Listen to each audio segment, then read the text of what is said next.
Price Lord. இன்று நாம் தியானத்துக்காக எடுத்துக்கொள்கிற வேத பகுதி வெளிப்படுத்தின விசேஷம் 3:11. வெளிப்படுத்தின விசேஷம் 3:11. வெளிப்படுத்தின விசேஷம் 3ஆம் அதிகாரம் 11ஆம் வசனம். இதோ சீக்கிரமாய் வருகிறேன், ஒருவனும் உன் கிரீடத்தை எடுத்துக்கொள்ளாதபடிக்கு உனக்குள்ளதை பற்றி கொண்டிரு.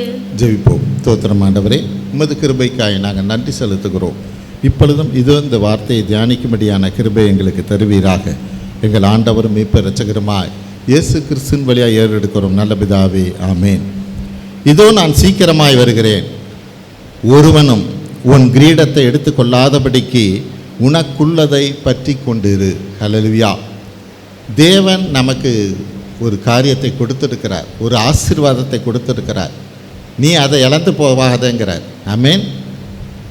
மோசே அந்த மலையிலேருந்து இறங்கி வருகிற போது அவன் முகம் பயங்கர பிரகாசமாக இருந்ததான். கீழே இருந்த மக்கள் எல்லாம் அவன் முகத்தை பார்க்க முடியல, அப்படிப்பட்டதான பிரகாசம். ஆனால் மோசேக்கு அது தெரியாது.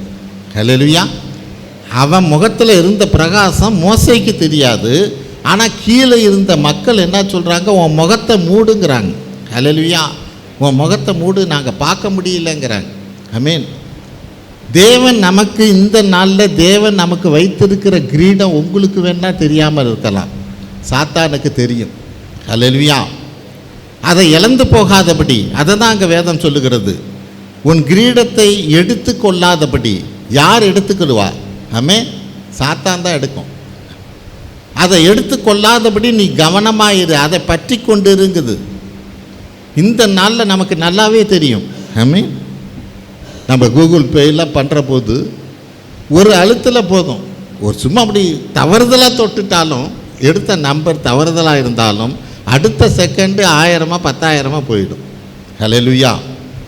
இது மாதிரி தான் நமக்கு வைத்திருக்கிற கிரீடமும்.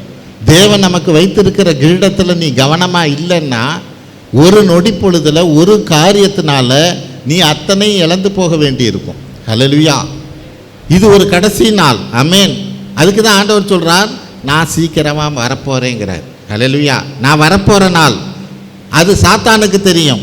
அதுக்கு தகுந்த மாதிரி சாத்தான் ரொம்ப வேகமாக வேலை செய்யும். ஹல்லேலூயா.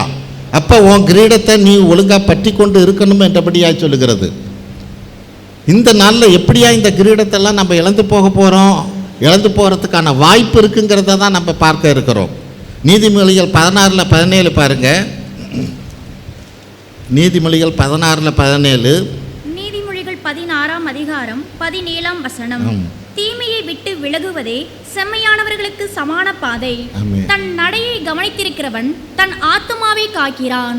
தன் நடையை கவனித்திருக்கிறவன் தன் ஆத்துமாவை காக்கிறான். தீமையை விட்டு விலகுவதே செம்மையானவர்களுக்கு சமாதானமான பாதை. ஆமென். அப்போ இன்னைக்கு என் நடையை நான் கவனிக்கணும். நான் எப்படி நடந்துக்கிறேன், கிறிஸ்துவுக்குள்ளாக எப்படி இருக்கிறேங்கிறத அதை நான் காத்துக்கொண்டா மட்டும்தான் என் கிரீடத்தை நான் காப்பாற்றிக்க முடியும். ஹல்லேலூயா. நம்ம உறுதிமொழி சொல்கிறப்ப என்ன சொல்லுவோம், எந்த எண்ணத்தையும் கிறிஸ்துவுக்கு நாங்கள் சிறைப்படுத்துகிறோம். ஹல்லேலூயா. என்னுடைய எண்ணம் மிக மிக முக்கியமானது. அதை எழுத நினச்சிக்கிட்டு இருக்கு. ஹல்லேலூயா. இந்த எண்ணத்தை நான் கிறிஸ்துவுக்கு சிறைப்படுத்துகிறவனாக இருக்கிறேன்னா, அல்லது அந்த எண்ணம் என்னை சிறைப்படுத்தி கொண்டு இருக்குதா? ஹல்லேலூயா. இதை நான் புரிஞ்சவனாக இருக்கணும். அந்த எண்ணம் என்னுடைய கிரீடத்தை, தேவன் எனக்கு வைத்திருக்கிற ஆசீர்வாதத்தை இழந்து போகும்படியான ஒரு காரியமாக இருக்குமானா மிக மிக கவனமாக இருக்கணும். அப்போ இந்த நாட்களில் நம்ம எப்படி இழந்து போகிறோங்கிறத பார்க்க தான் இருக்கிறோம்.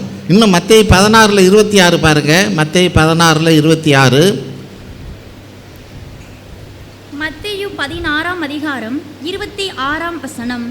மனுஷன் உலகம் முழுவதையும் ஆதாயப்படுத்தி கொண்டாலும் தன் ஜீவனை நஷ்டப்படுத்தினால் அவனுக்கு லாபம் என்ன? மனுஷன் தன் ஜீவனுக்கு ஈடாக எண்ணத்தை கொடுப்பான். ஹல்லேலூயா. மனுஷன் தன் ஜீவனுக்கு ஈடாக எண்ணத்தை கொடுப்பான். நம்மளுடைய ஆத்மாவே, நம்மளுடைய ஆத்மாவுக்கு ஈடாக எதுவுமே கொடுக்க முடியாது. ஆமென். அப்போ இங்கே வசனம் நினைச்சது, நீ உலகம் முழுவதையும் ஆதாயப்படுத்திக்கலாம். என்னென்ன காரியமோ எல்லாத்தையுமே நீ இந்த உலகத்தில் ஆதாயப்படுத்தி கொள்ளும்படியாக உன் ஓட்டம் இருக்கலாம். ஆனால் ஒரு நாள் ஹல்லேலூயா உன் ஆத்துமா கர்த்தரிடத்தில் போகும். அங்கே போய் நீ வந்து கணக்கு கொடுத்து தான் ஆகணும். ஹல்லேலூயா. அந்த நாளில் உன் ஆத்துமாவை இழந்து போகும்படிக்காய், நீ நரகத்துக்கு போகும்படிக்காய் காரியம் இருக்குமானா, இந்த உலகத்தில் ஓடி ஓடி சம்பாதிச்சோம், எவ்வளோ காரியங்களை செஞ்சும் ஒன்றுக்கும் பிரயோஜனம் இல்லையே, எந்த விதத்திலும் பிரயோஜனம் இல்லை. ஆமென். அதுதான் வசனம் சொல்லுது, நஷ்டப்படுத்தினால் அதனால் லாபம் என்ன? ஆமென். உன் ஆத்மாவை நஷ்டப்படுத்திக்கிட்டினா அதனால் பிரயோஜனம் என்ன? ஹல்லேலூயா. இங்கே இந்த உலகத்தில் சம்பாதிக்கிற எதுவுமே ஆமென் எடுத்துக்கிட்டு போக முடியாது, நல்லாவே தெரியும். கை காதில் போட்டிருக்கிறத கூட அவுக்க முடியலன்னா காதை அறுத்தாவது எடுத்துகிட்டு தான் உள்ளே வைப்பான். ஹல்லேலூயா. ஒன்றை நீ கொண்டு போக முடியாது. ஹல்லேலூயா. ஒன்றையும் கொண்டு போக முடியாது. அப்போ இந்த நாட்களில் எனக்கு எது தேவையோ, தேவன் எனக்கு வைத்திருக்கிற காரியத்தை நான் இழந்து போகாமல் இருக்கணும். ஆமென். அப்போ இப்படி இந்த இழப்புகள் நமக்கு எப்படியெல்லாம் வரும்னு நமக்கு தெரிஞ்சிருக்கணும் இல்லை? ஆமென். காரியம் இந்த இழப்புகள் இருக்கக்கூடாது. இழப்புனால நம்ம கிரீடத்தை, தேவன் நமக்கு வைத்திருக்கிற ஆசீர்வாதத்தை நம்ம இழந்து போகக்கூடாதுங்கிறத பார்க்குறோம். இந்த இழப்புகள் வேதத்தின்படி என்னென்ன காரியத்தில், எந்த ரூபத்தில் ஆமென் சாத்தான் கொண்டு வருங்கிறத தான் இன்றைக்கி நம்ம பார்க்க போகிறோம். முதலாவது காரியம், சாத்தானுக்கு செவி கொடுப்பதினால். ஆதியாகமம் 3:3-5 படிப்போம். ஆதியாகமம் 3:3-5. ஆதியாகமம் 3ஆம் அதிகாரம் 3 முதல் 5ஆம் வசனம் வரை. ஆனாலும் தோட்டத்தின் நடுவில் இருக்கிற விருட்சத்தின் கனியை குறித்து தேவன் நீங்கள் சாகாதபடிக்கு அதை புசிக்கவும் அதை தொடவும் வேண்டாம் என்று சொன்னார் என்றாள்.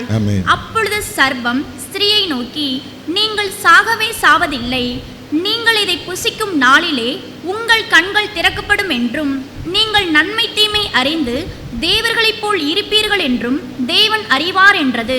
ஆமென். இப்போ சாத்தானுக்கு இவர் செவி கொடுக்கும்படி ஆகிறான். ஆதாமும் ஏவாளுக்கும் எந்த குறைவும் இல்லை. அந்த தோட்டத்தில் எல்லாமே இருக்குது. ஹல்லேலூயா. ஒரே காரியம், இதை தொடாதங்கிற காரியம்தான், இந்த பழத்தை சாப்பிடாதங்கிற காரியம்தான்.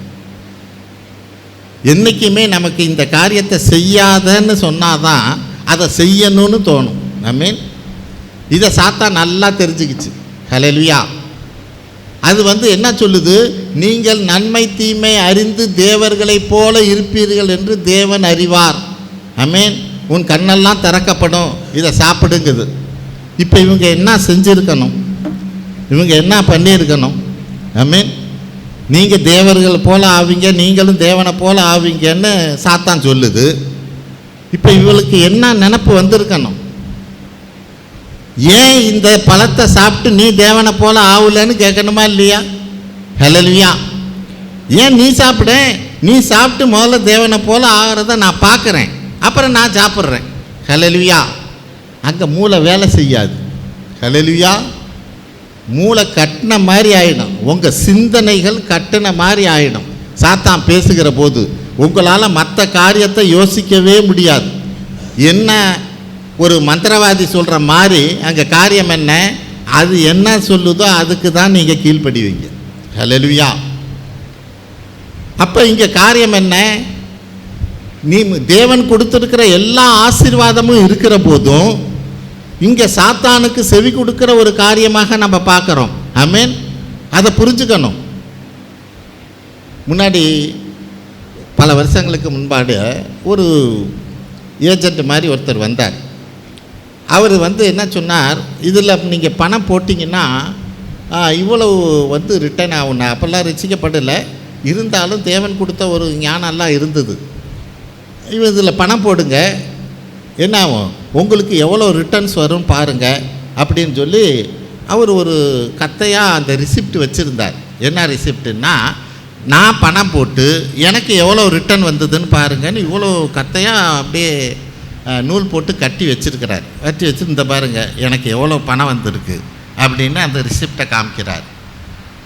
அது உண்மையிலே பார்த்தா 2-3 ரிசிப்ட் பார்த்தேன், அது உண்மையான ரிசிப்ட்டு தான். ஆனால் அப்புறம் அந்த கட்டை கொடுங்க, நான் பார்க்குறேன்னா கையில் கொடுக்க மாட்டேன்ட்டார். ஏன் கொடுக்க மாட்டேன்னாருன்னா, அதில் மொதல் 4 ரிசிப்டை பல தடவை ஜெராக்ஸ் எடுத்து பின் பண்ணி வச்சுருக்கிறார். ஹல்லேலூயா. ரிசிப்ட் ஒரு 4 தடவை தான். அந்த 4 ரிசிப்டையே நிறையா 50-60 எடுத்து இப்போ பின் பண்ணி வச்சுருக்கிறார். அதனால் என் கையில் கொடுக்க மாட்டேங்கிறார். ஆமென். அப்போ இங்கே காரியம் என்ன? நான் இதில் கவனமாக இருக்கணும். சாத்தான் என்கிட்ட கொண்டு வருகிற எனக்கு எந்த விதத்துலையாவது ஒரு பொருளாதாரத்தில் ஒரு நஷ்டத்தை கொண்டு வரணும்னா அது இப்படிப்பட்ட காரியத்தை செஞ்சாகணும். ஆமென்.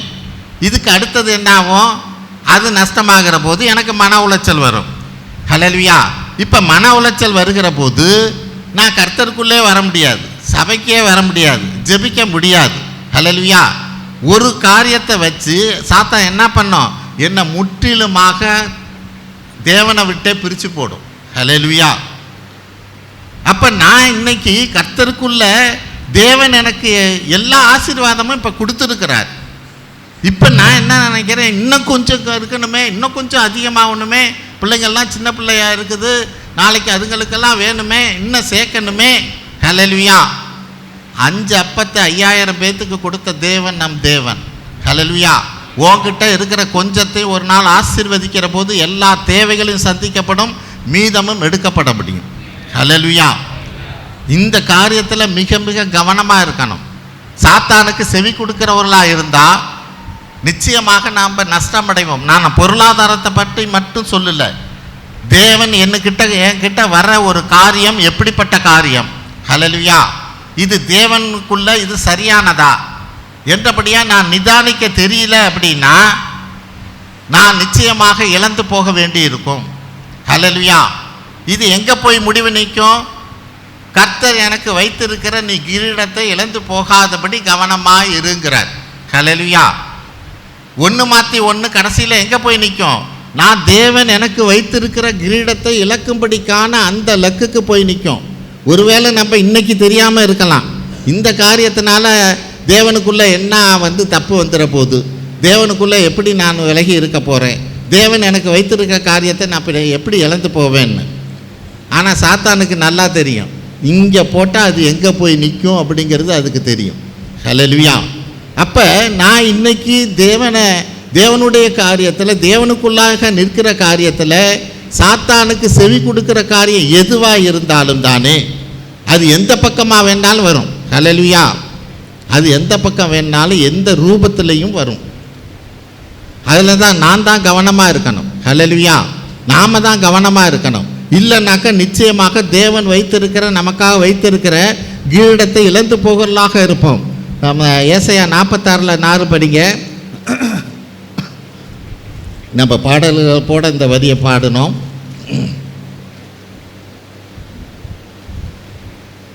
ஏசாயா 46:4. ஏசாயா 46 அதிகாரம் 4 வசனம். ஆமென். உங்கள் முதிர் வயது வரைக்கும் நான் அப்படி செய்வேன், நரை வயது மட்டும் நான் உங்களை தாங்குவேன். நான் அப்படி செய்து வந்தேன், இனிமேலும் நான் ஏந்துவேன், நான் சுமப்பேன், தப்புவிப்பேன். ஆமென். தேவன் இப்படிப்பட்ட வாக்குத்தத்தத்தை கொடுத்துருக்கிறார். நீ முதிர் வயது வரையிலும் உன்னை தாங்குவேன், நரமுடி வரையிலும் தானே உன்னை தாங்குவேன். ஆமென். நான் அப்படி செய்து வந்தேன் அப்படின்னா என்ன அர்த்தம்? இன்ன வரைக்கும் உன்னை ஒரு குறைவு இல்லாமல் நடத்தி வந்தேன், இனிமேலும் நடத்துவேன். ஹல்லேலூயா. நம்ம இனிமேலுக்குள்ள காரியத்தையே நோக்கி பார்க்குறவங்களா இருக்கிறோம். இன்ன வரைக்கும் தேவன் நடத்தினதை குறித்து நம்ம பின்னாடி திரும்பி பார்க்கறதே இல்லை. ஹல்லேலூயா. நான் எப்படி இருந்தேன், இன்னைக்கு தேவன் என்னை எப்படி உயர்த்தி இருக்கிறார். ஹல்லேலூயா. அவர் இனிமேலும் உயர்த்த வல்லவர் என்கிறத நான் யோசிக்கிறதே இல்லை.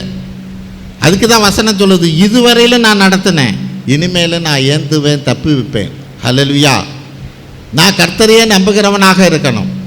உலகத்தை நம்பி, உலக காரியங்களை நம்பி சாத்தானுக்கு செவி கொடுப்பதனால தேவன் எனக்கு வைத்திருக்கிற கிரீடத்தை இழந்து போகாதபடி இருக்கணும். ஆமென். நான் இன்னைக்கு யாருக்கு செவி கொடுக்குறேங்கிறதுல மிக மிக கவனமாக இருக்கணும். 2வது காரியம், வஸ்தி தன் கீழ்ப்படியாமையால் தன் கிரீடத்தை இழந்தாள். எஸ்தர் 1:9 பாருங்க. அகஸ்வேரு ராஜாவாக இருக்கிறார். அவருக்கு எஸ்தர் என்கிற அந்த வஸ்தி என்கிற ராணி இருக்கிறாங்க. அவங்கள குறித்ததான ஒரு காரியம் சொல்லப்படுகிறது. எஸ்தர் 1:9. எஸ்தர் 1ஆம் அதிகாரம் 19ஆம் வசனம். ராஜாவுக்கு சம்மதியாயிருந்தால் வஸ்தி இனி ராஜாவாகிய அகஸ்வேருக்கு முன்பாக வரக்கூடாது என்றும் அவளுடைய ராஜ மேன்மையை அவளை பார்க்கிலும் உத்தமையாகிய மற்றொரு ஸ்திரீக்கு ராஜா கொடுப்பாராக என்றும் அவரால் ஒரு ராஜ கட்டளை பிறந்து அது மீறப்படாதபடிக்கு பெர்சியாவுக்கும் மேதியாவுக்கும் உரிய தேச சட்டத்திலும் எழுதப்பட வேண்டும். ஆமென். அகஸ்வேரு ராஜாவாக இருக்கிறார். தன்னுடைய ராணியோட அழகெல்லாம் மற்றவங்க எல்லாம் சபையில் இருக்கிறவங்க எல்லாம் பார்க்க வேண்டும் என்றபடியா அந்த சபைக்கு வரும்படிக்காக அவர் அழைக்கிறார். ஹல்லேலூயா. ஆனால் அந்த வஸ்தி அங்கே வர்றதாக இல்லை. ஆமென். அப்போ அங்கே இருக்கிறவங்கெல்லாம் என்ன தீர்மானம் பண்ணுறாங்க, இவர் ராஜாவோட கட்டளைக்கு கீழ்ப்படியில்லை. ஹல்லேலூயா. இப்போ கீழ்ப்படியாததுனால இவளை அந்த ராணிங்கிற ஸ்தானத்திலிருந்து எடுக்கணும் என்றபடியாய். ஹல்லேலூயா. ஒரு கீழ்ப்படியாமையினால் அந்த ராணிங்கிற ஸ்தானத்தையே அவள் இழந்து போகிறவளாக இருக்கிறார். ஹல்லேலூயா. இங்கே வேதம் என்ன சொல்லுது? எபிரேயர் 10:25, சபை கூடி வருதலை சிலர் விட்டு விடுகிறது போல நானும் விட்டு விடாமல். ஆமென். அப்போ இப்படிப்பட்ட காரியத்தில் தேவன் நீ ராணி போல இருக்கலாம். என்ன உன் நினப்பில்? எந்த நினப்பில்? நான் கர்த்தருக்குள்ளே இருக்கிறேன். ஆமென். கர்த்தருக்குள்ளே நான் ராணி போல இருக்கிறேன். கர்த்தருக்கு என் மேலே பிரியமாக இருக்கிறார். ஹல்லேலூயா. எல்லா காரியங்களும் இருக்கலாம். ஆனால் நீ சபைக்கு வரல அப்படின்னா, ஆமென், உன் சாட்சி அங்கே இல்லை, உன் கீழ்ப்படிதல் அங்கே இல்லை, கிறிஸ்துவுக்கான கீழ்ப்படிதல் அங்கே இல்லை. ஹல்லேலூயா. அப்போ அங்கே வேதம் என்ன சொல்லுது? ஒன்று அந்த ஸ்தானத்திலிருந்து கர்த்தர் எடுத்து போடுவார் என்றபடியாய். நீ மனசுக்குள்ளே வேணால் நினச்சிக்கிட்டு இருக்கலாம், கர்த்தர் என்னை ஆசீர்வதித்து இருக்கிறார், கர்த்தருக்குள்ளே நான் இருக்கிறேன். ஹல்லேலூயா. இன்னைக்கு ஒரு நூதனமான ஒரு காரியம் என்ன? வசனத்தின்படி சாத்தான் வசனத்தில் தானே பேசுது. ஆண்டவராக இயேசு கிறிஸ்துவை சோதிக்கிற போது அதுதானே, நீ மேலேந்து குதி, தூதர்களுக்கு அவர் கட்டளையிட்டு இருக்கிறார், பாதம் கல்லில் மோதாதபடிக்கு தூதர்களுக்கு நான் கட்டளையிடுவேன்னு சங்கீதத்தில் எடுத்து அது சொல்லுது. ஹல்லேலூயா. அதனால் நீ மேலேந்து குதிங்குது. ஆமென். அதே தான் இங்கே செய்யும். சபைக்கான காரியத்தில் சாத்தானோட இந்த நாட்களோட தந்திரம் என்ன தெரியுமா? வீடுகள் தோறும் அப்பங்கள் பிட்டார்கள்னு ஒரு வசனம் இருக்குது. இல்லை, சபைக்கு நீ போக வேண்டியதில்லை, வீட்டுக்குள்ளே இருந்தால் போதும். இது ஒரு நூதனமான ஒரு காரியம். எல்லா இடத்துலையும் இது பேசப்பட்டு வருது. பலரை சபையிலிருந்து விலக்குகிற காரியமும் நடக்குது. ஹல்லேலூயா. ஆனால் வேதம் இங்கே கர்த்தர் என்ன சொல்கிறார்? எனக்கு கீழ்ப்படியாமல் சபைக்கு முன்னாடி எல்லாருக்கும் முன்னாடி உன் சாட்சியை காமிக்கணுமே, நீ வரணுமே. ஹல்லேலூயா. உன் அழகு என்ன அழகு? கர்த்தர் உன்னை ஆசீர்வதித்து இருக்கிற அந்த அழகை மற்றவங்க எல்லாம் பார்க்கணுமே, அதுக்காக நீ வரணுமே. ஹல்லேலூயா. நீ அந்த காரியத்தில் நீ வராமல் இருந்தால் உன்னுடைய மேன்மையிலிருந்து, அந்த ஸ்தானத்திலிருந்து, ராணிங்கிற ஸ்தானத்திலிருந்து நான் உன்னை கீழே எடுத்து போடுவேன்கிறார். ஹல்லேலூயா. அப்போ கர்த்தர் எனக்கு சொல்லுகிற காரியத்தில் என்னுடைய கீழ்ப்படியாமையினால் நான் இழந்து போகிறவனாக இருக்கக்கூடாது. தேவன் எனக்கு வைத்திருக்கிற கிரீடத்தை நான் இழந்து போகிறவனாக இல்லாதபடி மிக மிக கவனமாக இருக்கணும். ஆமென். எப்போ திரும்ப தான் சொல்கிறேன், நான் கிறிஸ்துவுக்குள்ளே இருக்கிறேன், நான் ராணியாச்சே, என்னை யார் என்ன சொல்ல முடியும்? ஒரு சின்ன சின்ன காரியமாக இருந்தாலும். ஹல்லேலூயா. சபை சொல்லுகிற காரியத்திற்கு, ஏன்னா வேதம் என்ன சொல்லுகிறது? சபைக்கு கிறிஸ்துவே தலை. இதில் ஒன்றும் மாட்டோம், இது வசனம். கிறிஸ்துவே தலையாக இருக்கிறார் சபைக்கு அப்படின்னா அவர் எப்படி உங்களோட பேச முடியும்? ஹல்லேலூயா. இங்கே சபையின் வழியாக தான் உங்களோட பேச முடியும். அதை எந்த காரியத்துக்கும் நான் கீழ்ப்படுகிறவனாக இருக்கிற போது தான் என்னை ராணி போல தேவன் என்னை ஆசீர்வதிக்க முடியும். ஹல்லேலூயா. இது எனக்கு முடியாது, இது எனக்கு சரிப்படாது என்றபடியாக சொல்வோமானா தேவனுடைய ஆசீர்வாதத்தை நம்ம முழுமையாக பெற்றுக்கொள்ளவே முடியாது. ஹல்லேலூயா. கர்த்தர் நமக்கு வைத்திருக்கிற கிரீடத்தை எடுத்து போடுவார் என்று வேதம் சொல்லுகிறது. ஆமென். மூன்றாவது காரியம், பின்மாற்றத்தினால இஸ்ரவேலர் பாலும் தேனும் ஓடுகிற கானானை இழந்து போனார்கள். எபிரேயர் 3:19 பார்ப்போம். எபிரேயர் 3:19. எபிரேயர் 3:19. ஆமென். ஆதலால் விசுவாசத்தினாலே அவர்கள் அதில் பிரவேசிக்க கூடாமற் போனார்கள் என்று பார்க்கிறோம். ஆமென். விசுவாசத்தினாலே அவர்கள் அதில் பிரவேசிக்க கூடாம, அவிவிசுவாசத்தினாலே அவர்கள் அதில் பிரவேசிக்க கூடாமல் போனார்கள் என்று பார்க்கிறோம். ஆமென். எங்க காரியம்? நம்மளை தேவன் பரலோகத்துக்கு வரும்படியாய் பரலோகத்துக்கு அழைத்து செல்லும்படிக்காக தேவன் நம்மளை முன்குறித்திருக்கிறார். ஹல்லேலூயா. அதில் எந்தவித சந்தேகம் இல்லை. இந்த பரலோகத்துக்கு பயணமாகிற காரியத்தில் நடுவில் அவிவிசுவாசங்கிற காரியம் வராதபடி மிக மிக கவனமாக இருக்கணும். ஹல்லேலூயா. அந்த அவிவிசுவாசங்கிற காரியம் எந்த வழியிலையும் நுழையலாம். ஆமென். திருப்தியாக தான் அப்பெல்லாம் கொடுத்துக்கிட்டு இருந்தார். ஆமென். வானத்திலிருந்து அப்பத்தை பொழிந்து கொண்டு இருந்தார். வேலை செய்யலை, எதுவுமே செய்யலை. ஆமென். தண்ணியை கொடுத்தார். ஹல்லேலூயா. எல்லாம் கொடுத்தார். ஆனாலும் அவங்களுக்கு என்ன? எங்களுக்கு இறைச்சி இல்லையே.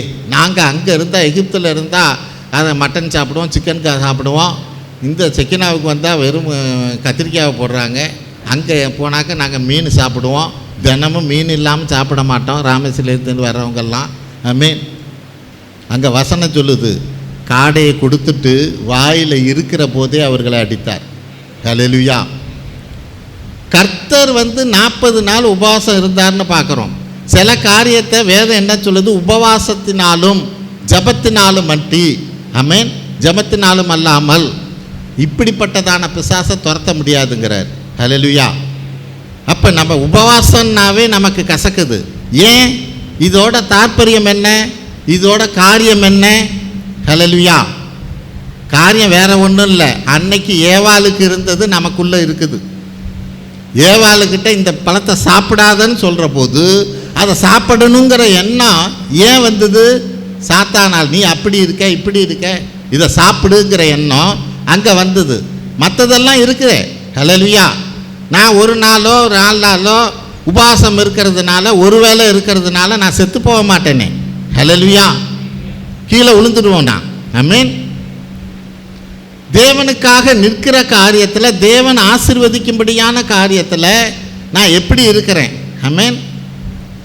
இதுதான் மிக முக்கியம். எனக்கு தேவை தேவனுடைய ஆசீர்வாதம். தேவன் என்னை ஆசீர்வதித்தாரானா, ஹல்லேலூயா, பசி கூட இல்லாமல் அவரால் ஆக்க முடியும். ஹல்லேலூயா. ஆனால் பசிக்கணும். ஏன் பசிக்கணும்? அதை ஒப்பு கொடுக்கணுங்கிறதுக்காக. சில காரியங்களை, சில வேதனைகளை, சில பிரச்சனைகளை ஏன் தேவன் அந்த காரியத்தை செய்கிற போது இருக்குன்னா, தேவனுக்கு சுகந்த பலியாக நான் ஒப்பு கொடுக்கும்படிக்கான ஒரு காரியம். ஹல்லேலூயா. அப்போ அது பசி வரத்தான் செய்யும். ஆண்டவரே, இந்த பசியை உங்களுக்கு ஒப்பு கொடுக்குறேன்னு நம்ம ஜெபிக்க கற்றுக்கணும். ஹல்லேலூயா. அது மிக மிக முக்கியமானது. அப்போ இந்த நாட்களில் ஒரு பின்மாற்றத்தை நான் தேவன் எந்த காரியத்திற்காக என்னை அழைத்திருக்கிறாரோ, ஆமென். அதிலே 15வது வசனத்தை படிங்க. 15வது வசனம். இன்று அவருடைய சத்தத்தை கேட்பீர்களாகில் கோபம் மூட்டுதலில் நடந்தது போல உங்கள் இருதயங்களை கடினப்படுத்தாதிருங்கள் என்று சொல்லியிருக்கிறதே. ஆமென். இன்று அவருடைய சத்தத்தை கேட்பீராகில். இன்றுன்னா என்ன? என்னைக்கு அந்த சத்தம் உங்களுக்கு வருதோ அந்த அன்று. ஹல்லேலூயா. அன்னைக்கு அதை கேட்பீர்களே. ஆனால் அன்னைக்கு அவங்க கோபம் மூட்டினது போல நீங்கள் கோபம் மூட்டாதபடி அந்த காரியத்தை கேட்கிற போது அதற்கு நீங்கள் கீழ்ப்படிங்கன்னு வசனம் சொல்லுது. ஆமென். என்னைக்கு நமக்கு ஒரு வார்த்தை என்னை நோக்கி வருது, என்கிட்ட தான் பேசுது, ஹல்லேலூயா. பலருக்கு என்னன்னா இது எனக்கு இல்லை என்றபடியாக நினைப்பாங்க. ஏன்னா சாத்தான் அடுத்த செகண்ட் இது ஒன்றை குறித்து பேசலை, வேற ஒருத்தவங்களை குறித்து பேசுதுன்னு. அங்கே வசனம் என்ன சொல்லுது? அப்போஸ்தலர் நடபடியில் இருதயத்திலே குத்துண்டவர்களாய் நான் என்ன செய்ய வேண்டும் என்று கேட்டார்கள். அப்படின்னா என்ன அர்த்தம்? ஒரு வார்த்தை இங்கேருந்து புறப்பட்டு வருகிற போது அது இருதயத்தை குத்துவதாக இருந்தால் அது உனக்கு தான். அது 10 பேர்த்துக்காகவும் குத்தலாம். ஆமென். மற்றவங்களுக்கு இருக்கலாம், உனக்கும் இருக்கலாம். உனக்கு குத்துதா? உனக்கு ஒன்றை அது ஏதோ ஒன்று செய்யுதா? அதுக்கு கீழ்ப்படி. ஹல்லேலூயா. தேவன் ஏதோ ஒரு ஆசீர்வாதத்தை நமக்கு வைத்திருக்கிறார். ஹல்லேலூயா. இன்னும் உபாகமம் 31:20 21 படிங்களேன். மோசேக்கிட்ட ஆண்டவர் சொல்கிறார், உபாகமம் 31:20-21. உபாகமம் 31 20-21 ஆமென். நான் அவர்கள் பிதாக்களுக்கு ஆணையிட்டு கொடுத்த பாலும் தேனும் ஓடுகிற தேசத்தில் அவர்களை பிரவேசிக்க பண்ணின பின்பு அவர்கள் புசித்து திருப்தியாகி கொழுத்து போயிருக்கும் போது அவர்கள் வேறே தேவர்களிடத்தில் திரும்பி அவர்களை சேவித்து எனக்கு கோபமூட்டி என் உடன்படிக்கையை மீறுவார்கள். அநேக தீங்குகளும் இக்கட்டுகளும் அவர்களை தொடரும் போது அவர்கள் சந்ததியாரின் வாயில் மறந்து போகாதிருக்கும் இந்த பாட்டே அவர்களுக்கு விரோதமான சாட்சி பகரும். போதும். இங்கே என்ன சொல்கிறார் பாருங்க, அவர்கள் சந்ததியாரின் வாயில் மறந்து போகாது இருக்கும் இந்த பாட்டே அவர்களுக்கு விரோதமாக சாட்சி பகரும். ஹல்லேலூயா. எப்போ? முன்னாடி வசனம் சொல்லுது, நீ நல்லா சாப்பிட்டு கொழுத்து போய் இருக்கிற போது. அப்படின்னா என்ன? எல்லா ஆசீர்வாதத்தோடு நீ நல்லா இருக்கிற போது. ஆமென். தேவன் என்ன பண்ணுறார்? ஒரு பாட்டை இஸ்ரேல் மக்களுக்கு ஒரு பாட்டை முன்னாடியே கற்றுக் கொடுக்குறார். அந்த கற்றுக் கொடுக்குற பாட்டு நாளாக ஆக என்ன ஆயிடுச்சு? நல்லா தேவன் ஆசீர்வதித்து நீ கொழுத்து போய் இருக்கிற போது உன் சந்ததி, ஆமென், அடுத்த காரியங்கள், அந்த சந்ததிக்கு என்னென்னமோ நீ சேர்த்து வச்சுட்ட. அந்த சந்ததி இப்போ எந்த கஷ்டமும் இல்லாமல் பிரச்சனையும் இல்லாமல் எல்லாம் ஆசீர்வாதத்தோடு இருக்குது. அந்த நேரத்தில் இந்த சந்ததி என்ன பாட்டு பாடிச்சோ முன்னாடி அந்த பாட்டையும் பாடிக்கிட்டு இருக்குது. அந்த பாட்டை பாடுகிற போது அதேபடியாகவே நான் அவங்களுக்கு தீர்ப்பு வழங்குவேங்கிறார். நான் அந்த பாட்டு அவங்களுக்கு சாட்சியாய் நிற்கும் என்றபடியாய். ஹல்லேலூயா. எப்படி பாட்டு? பாவத்தில் ஜீவிப்பவர் பாதாளத்தில் அழிந்திடுவார். பாவத்தில் ஜீவிப்பவர் பாதாளத்தில் அழிந்திடுவார். நானும் பரலோகத்தில் நாளும் பாடல் பாடிடுவேன். நானும் பரலோகத்தில் பாடல் பாடிடுவேன். என்னில் வாழும் இயேசு என்றும் என்றும் வாழுவேன். ஆமென். அப்போ நான் இங்கே பாடிக்கிட்டு இருக்கேன், நம்ம பாடிக்கிட்டு இருக்கோம். என்ன?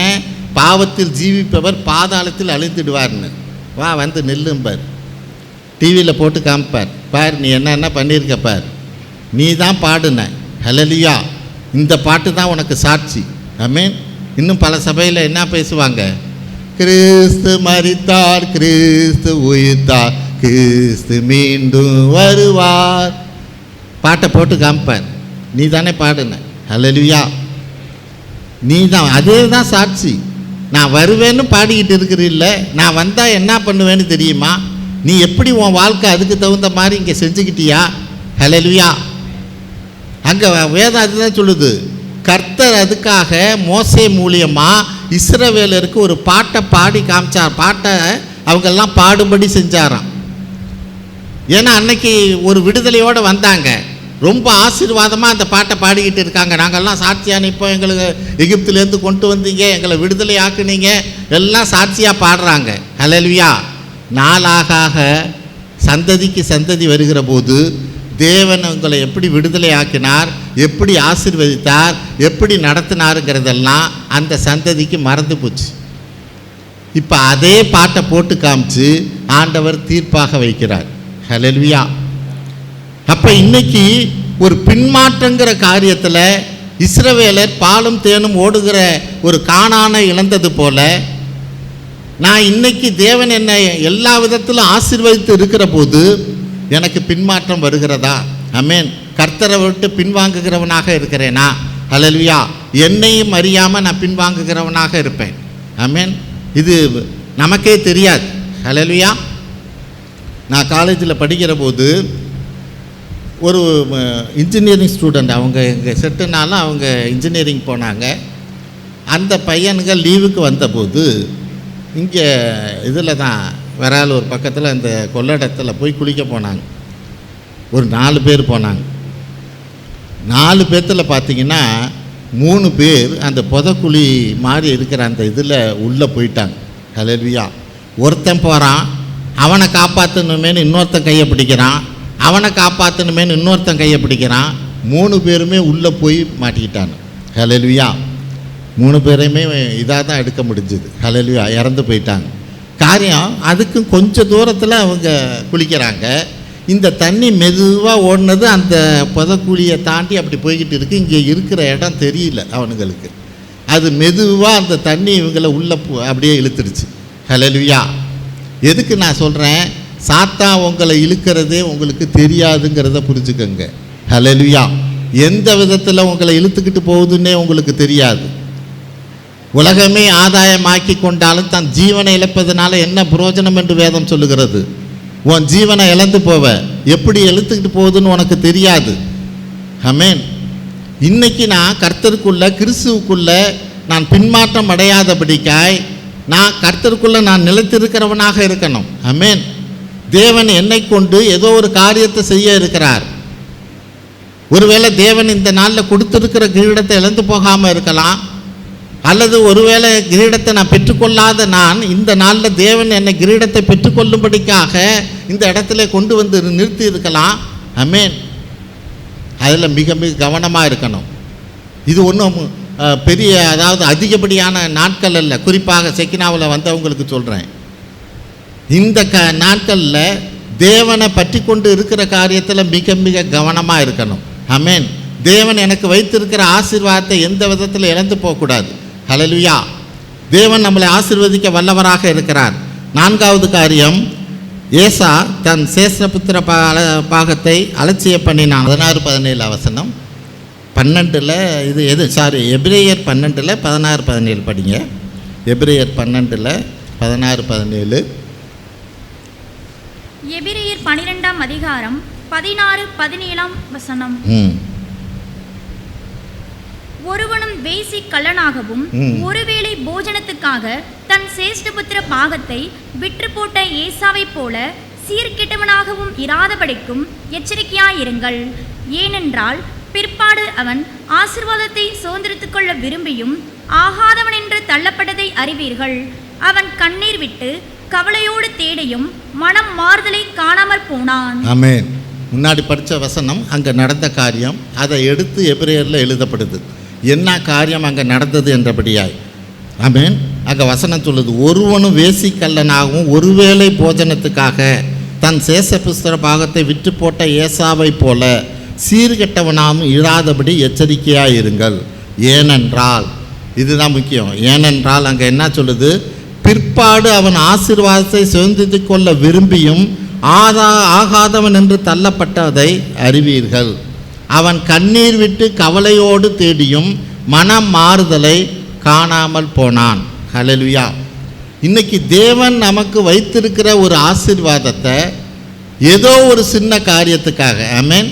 அங்கே ஏசாக்கிட்ட அங்கே என்ன சொல்லுவது, ஒரு கொஞ்சம் கூழ் குடிக்கிறதுக்காக தன்னோட சேஷ்டபுத்திர பாகத்தை இழந்து போனான் என்றபடியாய், அதை விற்று போட்டான் என்றபடியாய். ஹல்லேலூயா. அப்போ தேவன் நமக்கு வைத்திருக்க ஒரு பெரிதான ஒரு கிரீடத்தை வச்சிருக்கிறார், நமக்கு கொடுக்க இருக்கிறார்.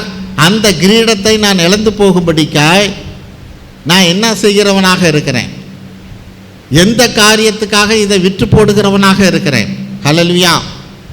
சத்துரு அந்த நேரத்தில் எப்படி வேணாலும் நம்மக்கிட்ட வரலாம், எந்த வழியில் வேணாலும் வரலாம். ஹல்லேலூயா. நீ எதில் பிரியமாக இருக்கிறியோ அதன் வழியாக தான் அது வரும். ஆமென்.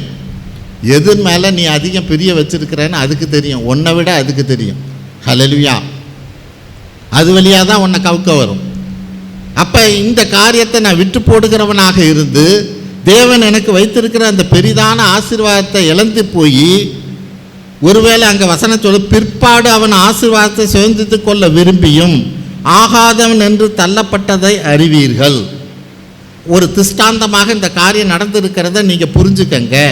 அவன் கண்ணீர் விட்டு கவலையோடு தேடியும் மன மாறுதலை காணாமல் போனான்.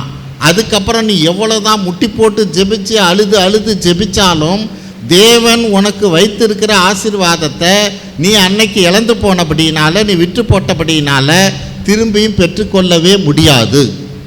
ஹல்லேலூயா. என்னைக்கு தேவன் உன்னை அழைத்து ஒரு காரியத்தை சொல்லியிருக்கிறாரோ, அல்லது என்னைக்கு அழைத்து தேவன் உனக்கு ஒரு கிரீடத்தை கொடுக்கும்படிக்காக அவர் உன்னை அழைத்தாரோ, அல்லது என்னைக்கு தேவன் உனக்கான கிரீடத்தை உனக்கு கொடுத்திருந்தாரோ, வஸ்தியை போல நான் இன்னைக்கு இழந்து போகிறவனாக இருந்தால் அதுக்கப்புறம் என்னதான் கண்ணீர் விட்டு அழுதாலும் அது உனக்கு கிடைக்காது என்று வேதம் சொல்லுகிறது. ஆமென். சகரியா 4:10, அற்பமான ஆரம்பத்தின் நாளை நான் யார் அசட்டை பண்ணலாம். ஆமென். அப்படின்னா என்ன? தேவன் கொடுக்கிற ஒரு ஆசீர்வாதம், அன்னைக்கு தேவன் நம்மள்கிட்ட கொண்டு வருகிற ஒரு ஆசீர்வாதம் ஒரு அற்பமாக கூட தெரியலாம். ஹல்லேலூயா. இதனால் என்ன என்றபடியாய் ஒரு கொஞ்சோண்டு ஒரு கப்பில் கூழ் குடிக்கிறதுல என்ன பிரச்சனை வந்துடுச்சு. ஹல்லேலூயா. இதனால ஆசீர்வாதம் இழந்து போகுமா? ஆமென். மோசே அப்படித்தான் ஒரு வேளை நினச்சிருக்கலாம். ரெண்டாவது தடவை பாறையோடு பேசுங்கிற போது அடிக்கிற காரியத்தில் இதனால் என்ன என்றபடியாக நினச்சிருக்கலாம். அற்பமான காரியத்தை நீ அசட்டை பண்ணுகிறவன் யார் என்று அற்பமான ஆரம்பத்தை. ஹல்லேலூயா. இன்னைக்கு ஒரு சின்ன ஆரம்பமாக கிறிஸ்துவுக்குள்ளாக நம்ம இருக்கலாம். ஒரு காரியம் நம்ம நோக்கி வரலாம். ஆமென். அது சின்ன காரியம்னா எப்படி இருக்கும்? அந்த சீடர்கள்லாம் முத ஆண்டவராக இயேசு கிறிஸ்துவை பார்க்குற போது அவர் சொன்ன ஒரே காரியம், வந்து பார். ஹல்லேலூயா.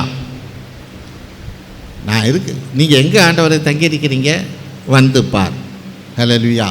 அந்த வந்து பாருங்கிற அந்த காரியத்தில் அது அற்பமான ஆரம்பம் போல தெரியலாம். ஆனால் பின்னாடி அவர்கள் ஒரு அப்போஸ்தலர்களாக, உலகத்தை கலக்கிறவர்களாக, இன்ன வரைக்கும் அவர்களை குறித்து பேசும்படியாய் தேவன் அந்த காரியத்தை அவர்களுக்குள்ளாக வைத்தார். ஹல்லேலூயா. அவர்கள் அன்னைக்கு தேவன் வைத்திருக்கிற அந்த கிரீடத்தை ஒருவேளை அறியாமல் இருந்திருக்கலாம். ஆமென். ஆனால் அந்த கிரீடத்தை அவர்கள் இழந்து போகாமல் பற்றி கொண்டார்கள். ஹல்லேலூயா. சீடர் அந்த 12 பேர்லையும், ஆமென், யோவானை தவிர மற்றவங்க எல்லாமே இரத்த சாட்சியாய் மரித்தவர்கள். ஹல்லேலூயா. எங்கெங்கோ ஓடினவர்கள், உலகமெல்லாம் தானே ஆண்டவரை அறிவிக்கிறவர்களாக இருந்தார்கள். அற்பமான ஆரம்பத்தை அவங்க அசட்டை பண்ணலை. என்ன அற்பமான ஆரம்பம்? வந்து பார். அந்த வார்த்தை தான். ஹல்லேலூயா. அதுக்கு அவர்கள் கீழ்ப்படிஞ்சாருங்க. ஆமென். இன்னைக்கு ஒருத்தரை செக்கினாவுக்கு வந்து பார்னா வருவாங்களா? ஹல்லேலூயா. வந்து இருப்பாங்களா? இது அற்பமான ஆரம்பம் போல இருக்கலாம். ஆனால் உங்கள் வாழ்நாள் எல்லாம் தானே நீங்கள் ஜீவனோடு இருக்கும்படிக்காய் பரலோகத்தில் கொண்டு போய் சேர்க்கிற வரையிலும் அது ஓடும். ஆமென். அப்போ இந்த அற்பமான ஆரம்பத்தை நான் அசட்டை பண்ணுகிறவனாக இருக்கக்கூடாது. எனக்கு கொடுத்துருக்கிற சந்தர்ப்பத்தை கிறிஸ்துவுக்குள்ளாக எல்லா விதத்திலும் தானே நான் பிரயோஜனப்படுத்திக்கிறவனாக இருக்கணும். ஹல்லேலூயா. எனக்கு ஆசீர்வாதமாக மாற்றிக்கொள்கிறவனாக இருக்கிற போது தேவனுடைய முழுமையான ஆசீர்வாதத்தை நம்ம பற்றி கொள்ளலாம். 1 தெசலோனிக்கர் 5:20 பாருங்க.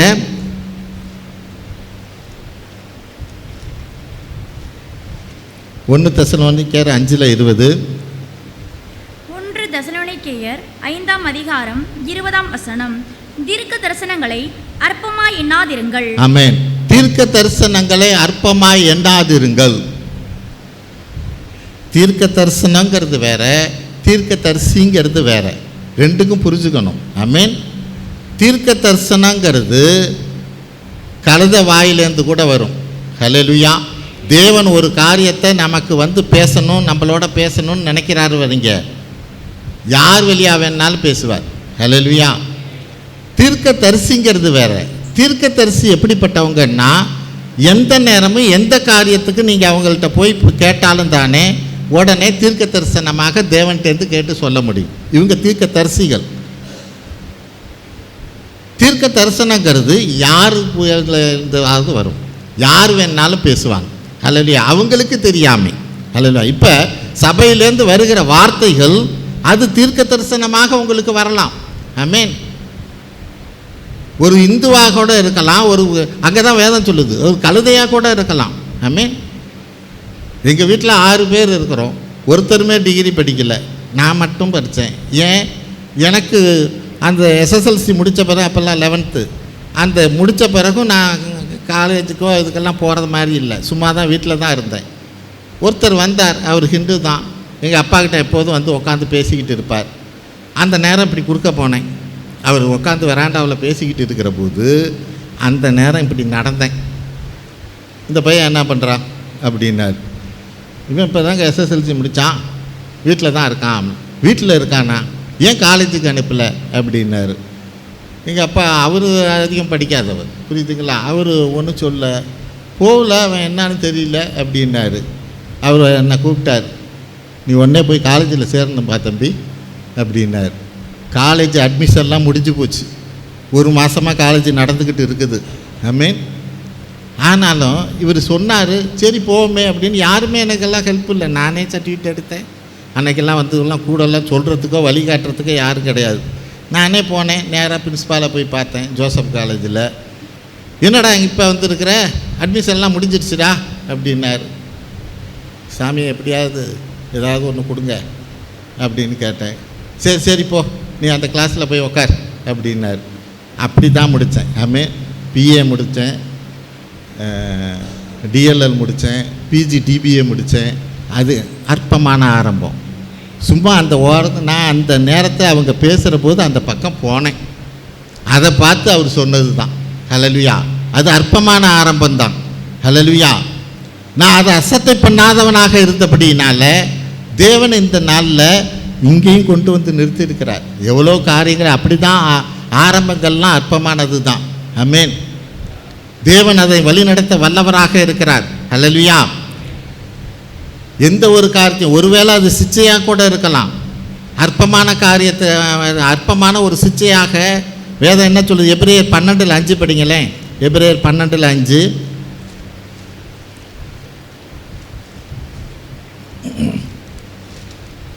எபிரேயர் 12ஆம் அதிகாரம் 5ஆம் வசனம். அன்றியும் என் மகனே, கர்த்தருடைய சிச்சையை அற்பமாக எண்ணாதே, அவரால் கடிந்து கொள்ளப்படும் போது சோர்ந்து போகாதே. ஆமென்.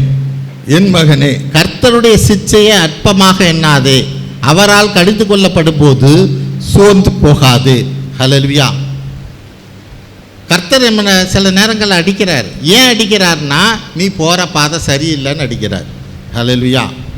அந்த சிச்சையை, அந்த அடியை நீ அற்பமாக எண்ணாத. ஏதோ ஒன்று சொல்ல நினைக்கிறார், ஏதோ ஒரு காரியத்தில் உன் பாதையை மாற்ற நினைக்கிறார். நீ மீண்டும் மீண்டும் அடியை வாங்கிக்கிட்டு ஓடணும்னு நினைக்கக்கூடாது. ஆமென். தேவன் எனக்கு வந்து அடியெல்லாம் காயத்தை சரிப்படுத்துவார், ஹல்லேலூயா, எனக்கு பலனை தருவார் அப்படின்னு இல்லை. முதல்ல ஆண்டவர் பாதத்தில் அமரு. ஆமென். ஆண்டவரே, ஏன் இந்த காரியம் என் வாழ்க்கையில் தடைகள் வருது? ஏன் என்னை இப்படி அடிக்கிறீங்க? நான் என்ன செய்யணும்? என் பாதை எப்படி மாறணும்? ஹல்லேலூயா. ஆண்டவர்கிட்ட ஜெபிக்கிறவங்களாக இருக்கணும். ஆமென். அங்கே வசனம் அதுதானே சொல்லுது. ஆமென். கர்த்தருடைய சிச்சையை அற்பமாய் எண்ணாதே. ஹல்லேலூயா. அப்போ இன்னைக்கு ஒரு காரியத்தை தேவன் நமக்கு ஆசீர்வாதத்தை கொடுத்து வைத்திருக்கிற போது, ஆமென், இந்த சேஷ்டபுத்திர பாகத்தை அவன் இழந்து போகிறவனாக, அது அற்பமாக எண்ணுகிறவனாக இருக்கிறான். இது என்ன பெருசு, இது என்ன பெரிய ஆசீர்வாதத்தை நமக்கு கொடுக்க போகுதுன்னு. ஆமென். அது நமக்கு ஆசீர்வாதத்தை பின்னாலே வரப்போகிற நாட்களிலே கொடுக்க போகிற ஒரு பெரிய ஆசீர்வாதங்கிறது இன்னைக்கு உனக்கு தெரியாது. ஆமென். இன்னைக்கு தேவனுக்குள்ளாக, கிறிஸ்துவுக்குள்ளாக, தேவனுக்காக நீ கொடுக்கிற ஒரு நாட்கள் வந்து அற்பமானது அல்ல. தேவன் அதை ஆசீர்வதிக்க வல்லவர். பின்னாடி இந்த காரியத்தை குறித்து தேவன் இதை வச்சு உன்னை உயர்த்த இருக்கிறார், உன்னை ஆசீர்வதிக்க இருக்கிறார், உன்னை பலப்படுத்த இருக்கிறார். ஹல்லேலூயா. இது அற்பமாக எண்ணாதே என்று வேதம் சொல்லுகிறது. 5வது காரியம், இச்சையினாலே மகா மேன்மை இழந்து போனான். யார்? சிம்சோன். நியாயாதிபதிகள் 16:4-5 வசனங்களை படிப்போம்.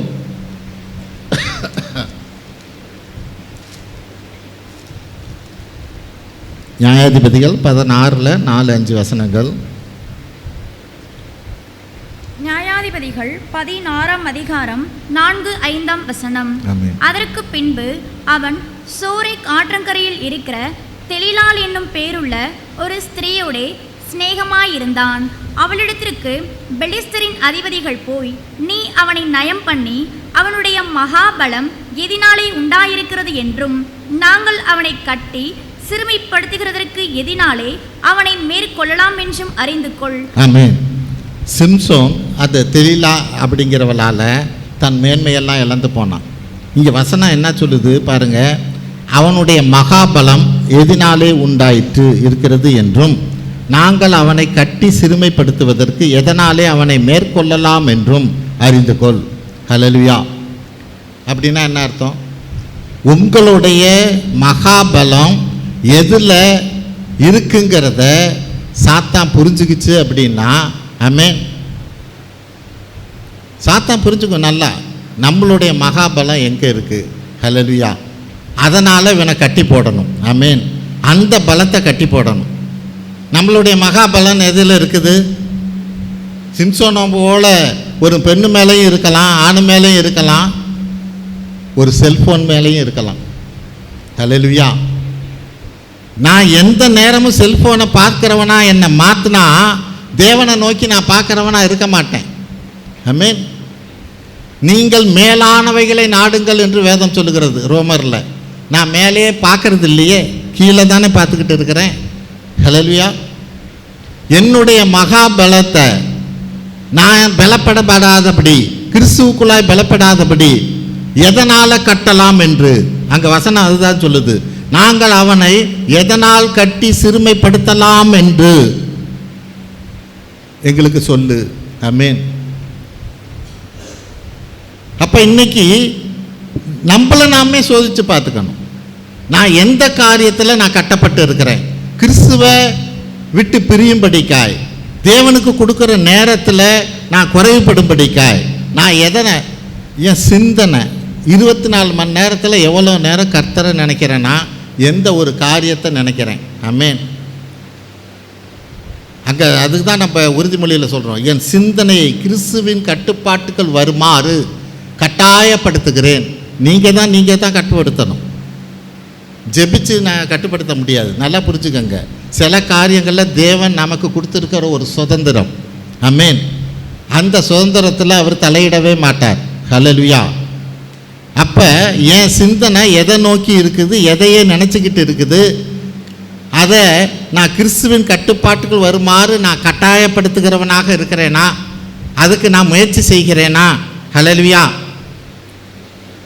அப்போ இங்கே என்னுடைய பலத்தை குறைக்கும்படிக்கா அது செல்ஃபோனாக இருக்கலாம், ஒரு பெண்ணாக இருக்கலாம், அல்லது ஒரு என்ன சொல்கிறது, ஒரு தூக்கமாக இருக்கலாம். சில பேர் தூங்கிக்கிட்டே இருப்பாங்க. ஹல்லேலூயா. நான் தூங்கிக்கிட்டே இருக்கிறேன்னா அது அசதி இல்லை, கன நித்திரையின் ஆவி. வசனம் சொல்லுது, கன நித்திரையின் ஆவி. இந்த ஆவிக்குள்ளே நீ இருக்கிற, இதுலேருந்து வெளியே வர முயற்சி பண்ணணும். நீ தான் முயற்சி பண்ணணும். ஹல்லேலூயா. நீ தான் இந்த காரியத்திலேருந்து வெளியே வர முயற்சி பண்ணணும். ஆமென். அப்போ வசனத்தை கேட்டாவே கண்ணு சொருவுதுன்னா அது கனநித்திர ஆவி தான், அதில் ஒன்றும் சந்தேகம் இல்லை. ஹல்லேலூயா. உங்களை நீங்களே புரிஞ்சுக்கங்க. ஆமென். நான் எப்படிப்பட்ட ஆவியினால் ஆட்கொள்ளப்பட்டு இருக்கிறேங்கிறத நீங்கள் தெரிஞ்சுக்கங்க. ஹல்லேலூயா. சாத்தா வேணா ரொம்ப தந்திரமாக பேசும். எப்படி தந்திரமாக பேசும் தெரியுமா? நீ நேற்று ராத்திரி ரொம்ப நேரம் கண்ணு முழிச்சிருந்து இல்லை, அதனால தான் உனக்கு தூக்கம் வருதுங்க. நீ ரொம்ப வேலை செஞ்சு இல்லை, அதனால் அசதியாக இருக்கேங்க. இது எல்லாம் நம்மளை ஏமாத்துகிற காரியம்.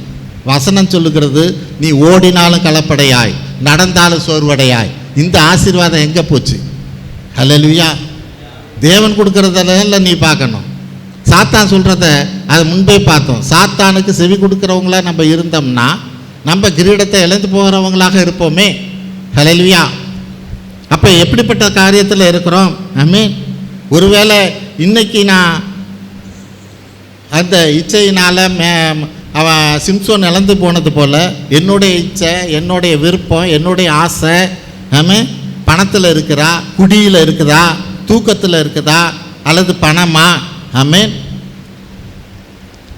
நல்ல பெரிய சபையை நடத்துகிறவர் தான்.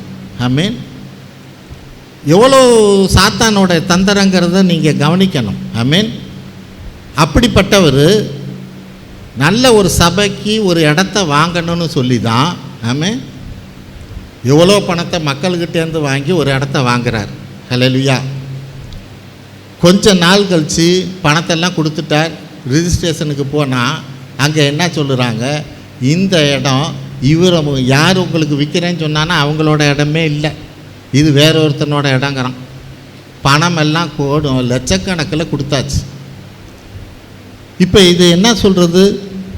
கர்த்தருக்குள்ளே இருக்கிறவர், ஒரு ஊழியக்காரரு, ஒரு சபையை நடத்துகிறவர். ஆமென். இது கர்த்தர் இப்படி பண்ணிட்டான்னு சொல்கிறதா? ஹல்லேலூயா. உன்னுடைய கவனக்குறைவு. ஹல்லேலூயா. அங்கே வேதனை புறாவை போல கபடற்றவர்களாக இருக்கணும், சர்ப்பத்தை போல வினாவுகிறவர்களாக இருக்கணும். ஆமென். வினாவுகிறவர்கள்னா என்ன தெரியுமா?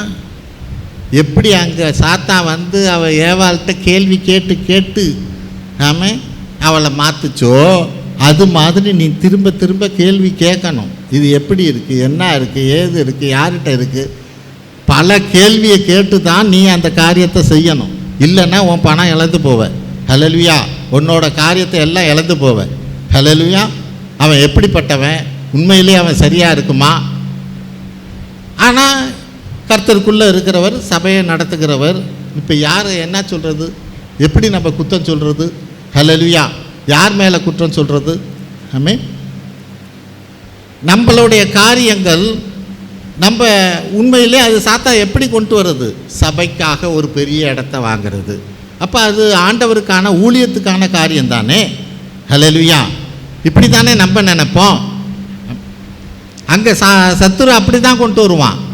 எந்த காரியத்தை தேவனுக்குள்ளாக தேவனுடைய காரியங்கிற மாதிரி கொண்டு வந்து நம்மளை தேவனை விட்டு பிரித்து போடுவான். ஹல்லேலூயா.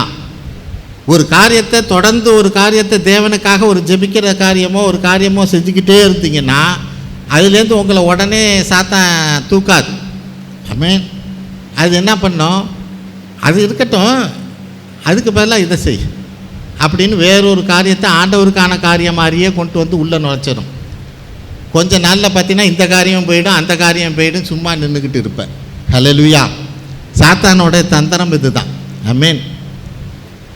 அப்போ இன்னைக்கு வேதம் சொல்லுகிறபடியாய் இச்சையினாலே மகா மேன்மை இழந்து போகிற காரியம் ஏதோ ஒரு காரியம். இந்த இச்சைங்கிற காரியம் ஒரு மாமிச இச்சை மட்டுமல்ல, பண இச்சை மட்டுமல்ல, ஒரு ஆவிக்குரிய இச்சையாகவும் இருக்குங்கிறத தான் நீங்கள் புரிஞ்சுக்கணும்.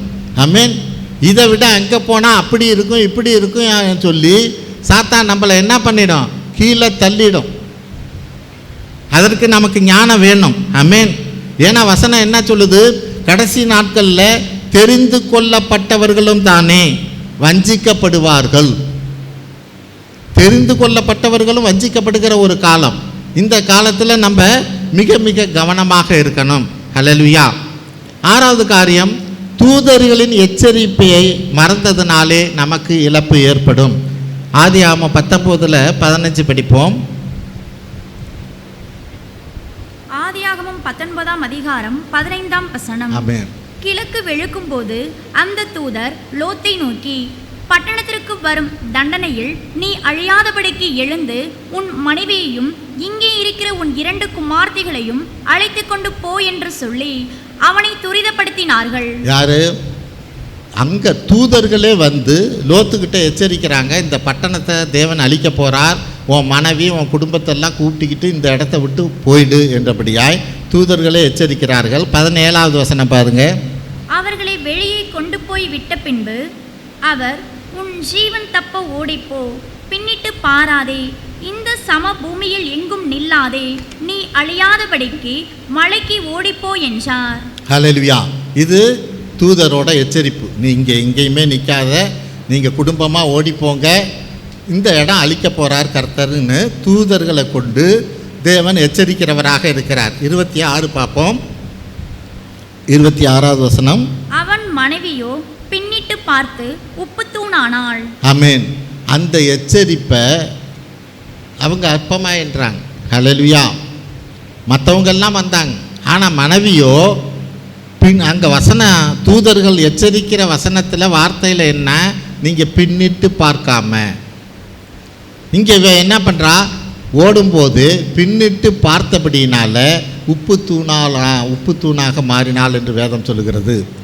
அப்போ தேவன் ஒரு காரியத்தை, ஒரு எச்சரிப்பை நம்ம வாழ்க்கையில் கொண்டு வருகிற போது அந்த எச்சரிப்பு சத்தத்துக்கு நான் எப்படி செவி சாய்க்கிறவனாக இருக்கிறேன், ஆமென். அந்த எபிரேயர் 13:2 பாருங்க. எபிரேயர் 13:2. எபிரேயர் 13ஆம் அதிகாரம் 2ஆம் வசனம். அந்நீரை உபசரிக்க மறவாதிருங்கள், அதனாலே சிலர் அறியாமல் தேவ தூதரையும் உபசரித்ததுண்டு. ஆமென். இது எதுக்காக இந்த வசனத்தை படிக்கிறோம்? ஒருவேளை உங்களுக்கு அந்நியராக அவங்க தெரியலாம், ஹல்லேலூயா. ஆனால் தேவன் அவங்க வழியாக உங்களோட பேசுவார், ஹல்லேலூயா. தூதர்கள்னா நேராக தூதர்கள் வந்து நிற்பாங்கன்னு இல்லை. இங்கே வசனத்தின்படி ஒருவேளை அவர்கள் அந்நியர் போல உங்களுக்கு தெரியலாம், ஆனால் அவங்கள தான் தேவன் தூதர்களாக பயன்படுத்துகிறார். அவர்கள் உங்களுக்கு சொல்லுகிற காரியத்துக்கு நான் எச்சரிப்புக்கு மிக மிக கவனமாக இருக்கணும், ஹல்லேலூயா. பாமன்லேருந்து வந்தவர் தான் ஒருத்தர், அவர் பேர் மோசேன்னு நினைக்கிறேன், என்னன்னு தெரியல, ஒரு குண்டா ஒருத்தர் இருப்பார். அவர் 2-3 நாளில் பயங்கர சண்டை போட்டுக்கிட்டு என்ன பண்ணார், செல்ஃபோனை கொடுத்தே ஆகணும் என்றபடியாக வாங்கிட்டு போயிட்டார், ஓடிய போயிட்டார். 2-3 மாதம் கழித்து தான் நான் கேள்விப்படுறேன், அவர் கடலில் மீன் பிடிக்கிற போது தவறி கீழே விழுந்தவர், அவரை காப்பாற்றவே முடியாமல் போச்சு, ஹல்லேலூயா. அதே மாதிரி சென்னையிலேருந்து வந்த ஒரு பையன், அவன் அப்படி தான் இங்கே வந்து ரொம்பவே இது பண்ணி டார்ச்சர் கொடுத்து ஓடியே போயிட்டான். அந்த ட்ரெயினில் அந்த படிக்கட்டில் உட்காந்துக்கிட்டு காலை வச்சுக்கிட்டு போகிறான். அந்த வேகமாக வந்தபோது அந்த போஸ்டரில் உள்ள கால் பட்டு அந்த காலே பயங்கரமாக உடஞ்சி போச்சு. இது மட்டும் இல்லை, அவன் அதுக்கப்புறம் ஊருக்கு போயும் ரொம்ப நாள் கழித்து நாங்கள் கேள்விப்படுறோம். ஏன்னா அவன் என்ன பண்ணான் தெரியுங்களா, அவங்க மனைவியையே மண்ணெண்ணெய் ஊற்றி கொளுத்தினவன். ஒரு 2 வீலர் மெக்கானிக், அவன் 2 வீலர் மெக்கானிக்கு, மனைவியே மண்ணெண்ணெய் ஊற்றி கொளுத்தினவன். அப்படியே அது எரியிற போது பார்த்துக்கிட்டு இருப்பானான் பாருங்கள். அப்படின்னா எப்படி இருக்கான்னு பாருங்கள். அவன் இப்போ காலை அடிபட்டு அவனை எப்படியாவது திருத்தணும் தான் அவன் மனைவி இங்கே அனுப்பிச்சி வச்சது. ஆனால் இங்கேயும் அவன் அடங்கலை. அங்கே போன பிறகு அதுக்கப்புறம் கொஞ்சம் நாள் கழித்து அந்த தெருவில் வந்து நம்ம செகண்டாக முடித்தவங்க ஒருத்தவங்க அவங்க சொல்லி தான் இவங்க வந்தாங்க. அவங்கள கேட்குற போது அவங்க சொல்கிறாங்க, இப்போ அவன் அதே தெருவில் பைத்தியமாக தெரிஞ்சுக்கிட்டு இருக்கிறான். ஐ மீன், தேவ தூதர்கள் வழியாக நமக்கு ஒரு எச்சரிப்புங்கிறது, தேவ தூதன் வரமாட்டான். இங்கே வசனம் அதுதான் சொன்னு, அந்நியராக கூட அவங்க இருக்கலாம். அவர்கள் வழியாக நமக்கு எச்சரிப்பு வருகிற போது தேவ திட்டத்துக்கு, தேவன் நம்மளை அழைத்த காரியத்திற்கு நம்மளை ஒப்பு கொடுக்காது இருப்போமானா அதனால் வர்ற நஷ்டமோ பாதகமோ எப்படி இருக்குன்னே சொல்ல முடியாது. ஆமென். எபிரேயர் 2:2 பாருங்கள். எபிரேயர் 2:2 என்ன சொல்லுது? எபிரேயர் 2ஆம் அதிகாரம் 2ஆம் வசனம். அவைகளில் நீங்கள் முற்காலத்திலே இவ்வுலக வழக்கத்திற்கேற்றபடியாகவும். ஏனெனில் தேவ தூதர்கள், எபிரேயர் 2:2, ஏனெனில் தேவ தூதர்கள் மூலமாய் சொல்லப்பட்ட வசனத்துக்கு விரோதமான எந்த செய்கைக்கும், அண்டர்லைன் பண்ணணும், எந்த செய்கைக்கும் கீழ்ப்படியாமைக்கும் நீதியான தண்டனை உண்டு. ஹல்லேலூயா. உங்களுக்கு ஒரு காரியம் தேவ தூதர்கள் வழியாக, தேவ தூதர்கள்னால் யாருன்னு முன்னாடியே சொல்லிட்டேன், அவர்கள் அந்நியராக கூட இருக்கலாம். தேவன் அவங்கள் வழியாக உங்களோடு பேசுகிற போது எந்த செய்கைக்கும் கீழ்ப்படியாமல் இருப்பீர்களானா நீதியான தண்டனை வரத்தக்கதாக அவருடைய வசனம் உறுதிப்பட்டு இருக்கிறது. ஹல்லேலூயா. நிச்சயமாக அந்த நீதியான தண்டனையை தேவன் கொடுப்பார் என்று வேதம் சொல்லுகிறது. அப்போ இன்னைக்கு யார் வழியாகவாவது நம்மளுடைய வாழ்க்கையில் எந்த காரியத்துக்காவது ஒரு எச்சரிப்பான காரியத்தை தேவன் நம்மளோடு பேசுகிற போது நான் அதுக்கு கீழ்ப்படுகிறவனாக இருக்கணும். ஆமென். அதுக்கு கீழ்ப்படியாமல் போனால் அதுக்கான நீதியான தண்டனையை நான் அனுபவித்து தான் ஆகணும். ஹல்லேலூயா. சில நேரங்கள் இந்த சத்தங்கள் பெருசாக வராது, நல்லா புரிஞ்சுக்கணும். ஏன் பெருசாக வராதுன்னா, சத்தம் பெருசாக இருக்கலாம், எனக்கு உலக காரியங்க மற்றவங்க பேசுகிறது பெருசாக இருக்கிறதுனால தேவன் என் கூட பேசுகிற காரியம் சின்னதாக தான் தெரியும். ஹல்லேலூயா. அந்த சின்ன காரியத்துக்கு, சின்ன எச்சரிப்புக்கு நான் செவி கொடுக்கிற போது மட்டும்தான் வரப்போகிற தண்டனையிலிருந்து நான் தப்பிக்கவே முடியும். ஹல்லேலூயா. அப்போ இன்னைக்கு நான் என்னோட கிரீடத்தை நான் இழந்து போகிற காரியம் எதனால் வரும்? தூதர்கள் என்னை எச்சரிக்கிற போதும், மற்றவர்கள் என்கிட்ட தேவனுக்குண்டான காரியத்தில் எச்சரிக்கிற போதும் நான் கவனம் இல்லாது இருப்பேனே ஆனால் அதனால் வர்ற விளைவுக்கு நீ தப்பிக்கவே முடியாது. அன்னைக்கு நீ என்ன கதறினாலும் கர்த்தர் உன்னை காப்பாற்ற மாட்டார். ஏன்னா அவர் என்ன சொல்ல, அன்னைக்கே நான் சொன்னேனா இல்லையாம்பர். ஹல்லேலூயா. அன்னைக்கே நான் சொன்னேன், நீ கேட்கல. ஹல்லேலூயா. அப்படிங்கிற போது இந்த காரியத்தை நீ கடந்து தான் வந்தாகணும்பார். ஆமென். வேறு வழி இல்லை. கடைசியாக 7வது காரியம், நிர்விசாரத்தினால் பரலோகத்தை இழந்தார்கள். மத்தேயு 25:6-10 கன்னியரை குறித்து பேசப்படுகிறது. மத்தேயு 25:6. மத்தேயு 25:6 நடு ராத்திரியிலே இதோ மணவாளன் வருகிறார், அவருக்கு எதிர்கொண்டு போக புறப்படுங்கள் என்கிற சத்தம் உண்டாயிற்று. ஆமென். ஆண்டவராக இயேசு கிறிஸ்துவோட வருகை சமீபமாக இருக்குது. அவர் வருகையில் என்னென்ன காரியங்கள் அதுக்கு அடையாளமாக இருக்குங்கிறத இப்போ கண்கூடாக பார்த்துக்கிட்டே இருக்கிறோம். தேசத்துக்கு விரோதமாக தேசம் எழும்புகிற காரியத்தை பார்க்குறோம். பஞ்சங்கள் வருகிறத காரியங்களை பார்க்குறோம். கொள்ளை நோய்கள், கொரோனா, நம்ம இதுவரையிலுமே எந்த சந்ததியுமே அதை சந்தித்தது இல்லை. உலகம் முழுசும் எவ்வளோ அட்வான்ஸான எல்லா காரியங்கள் இருந்தோம், கொரோனாவை மட்டும் கட்டுப்படுத்தவே முடியல எந்த நாடுமே. ஹல்லேலூயா. அப்போ வேதத்தின்படி கொள்ள நோய் வந்திருக்கு. இன்னும் என்ன காரியங்கள் ஆண்டவர் என்ன சொல்கிறார், நான் வருகிற நாட்களிலே வருவதற்கு முன்பாக இந்த காரியங்கள்லாம் நடக்கும்னு இருக்கார். அப்போ இப்போ இந்த காரியங்கள்லாம் நடந்துக்கிட்டு இருக்குது. அவருடைய வருகை மிக சமீபமாக இருக்குது. அப்போ அவருடைய வருகைக்கு நான் எப்படியா தயாராக இருக்கிறேன்? 10வது வசனம் படிங்க. அப்படியே அவர்கள் வாங்க போனபோது மணவாளன் வந்துவிட்டார்.